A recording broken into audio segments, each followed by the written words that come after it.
Before we talk about the Pasung program, I will inform you about the mental health problem in Indonesia in generally.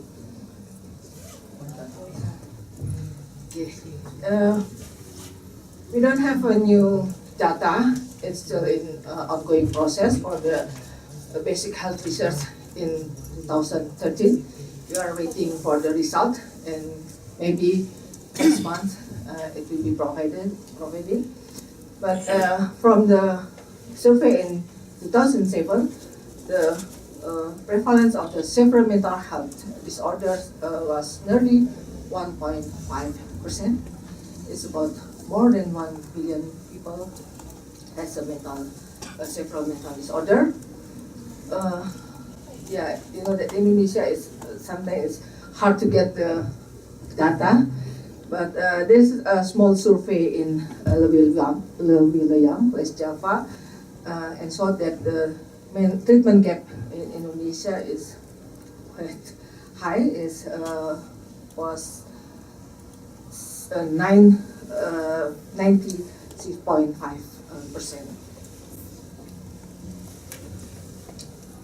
The other problem is the prevalence of the perinatal depression is between 20 to 30%, and also the common mental health issue in the community, depression disorders, 15.5%, generalized anxiety disorders is 12%, and post-traumatic stress disorder 8.5%.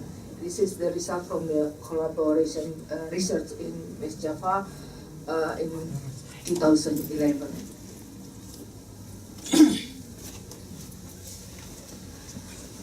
Everybody maybe know that Indonesia many disasters happen in Indonesia.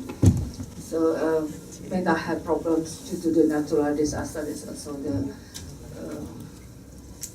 problems, and the prevalence of depression and anxiety disorder as symptoms of depression and anxiety disorder was about 40%.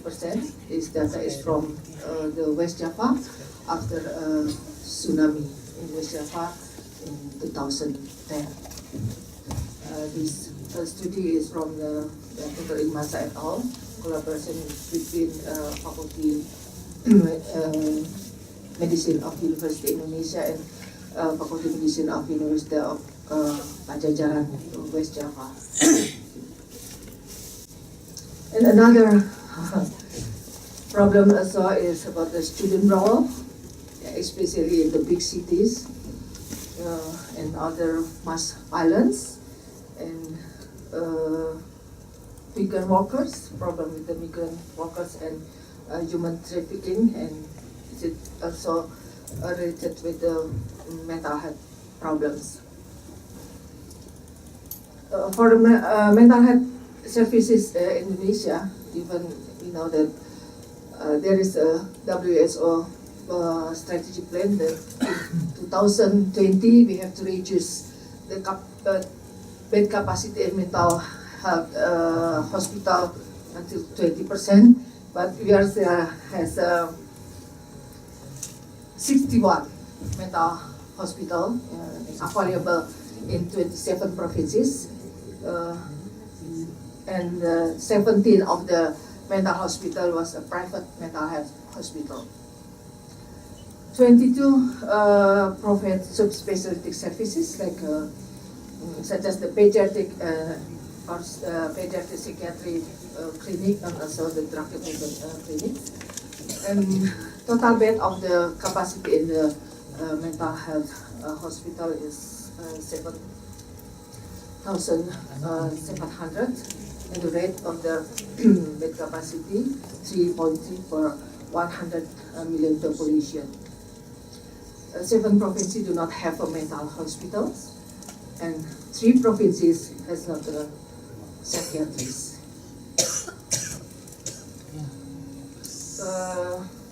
61.3% of the primary health care in Indonesia, it's around 9 9,000 primary healthcare provide basic mental health services, basic mental health services including early detection, home visit, and essential psychopharmacotherapy. Essential pharmacotherapy is the haloperidol, chlorpromazine, and trihexylphenidil. And the majority of the primary healthcare doctors and nurses have not received sufficient and official mental health training in the last 5 years. And 262 or 33% of the general hospital, especially the government general hospitals, have a mental health services, and especially the outpatient services. This is the located of the mental health hospital, mostly located in the Java Island, and there is very rare, just 2 mental hospital in each of Indonesia, Papua and Maluku. So mostly in the Sumatra and also Java Island. So then we talk about the Pasung program. The Pasung problems in Indonesia.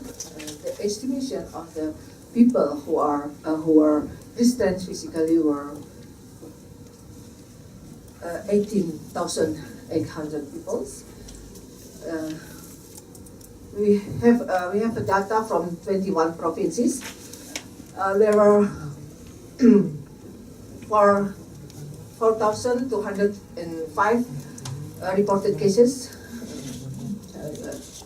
and 82% of them received treatment. That's treatment after the acute treatment using oral antipsychotic and continued by the long-acting antipsychotic injection. There are many factors why people restraining, people with mental disorder get restraining, because of the history of the chronic and narcotic disorder. So they think that, especially the community think, especially their family, but after they get the severe mental disorders, it cannot cure, only treated. So sometimes they give up with their the condition of the patients. Lack of access to mental health services. Especially in the district, so it's hard to get the access to the mental health hospital. Most of the mental hospital are located in the provinces, and if they're nearby to the general hospital, there is no psychiatrist or no facility to treat the mental health people.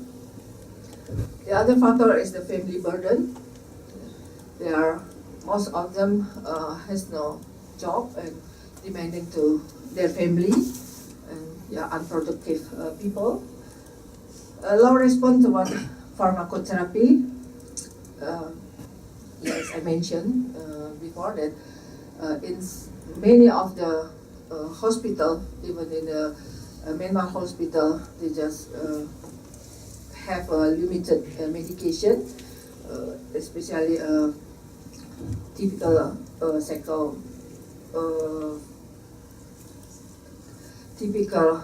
antipsychotic. So sometimes the response is not good. And financial issues. Most of the severe mental disorder patients come from the low economic status. Lack of knowledge and understanding on mental health is related with the stigma. So if someone in their family got the severe mental health, is it making them embarrassed, and they restrain the people so they can go anywhere and the neighbor don't know that there is people with the severe mental disorder in that families.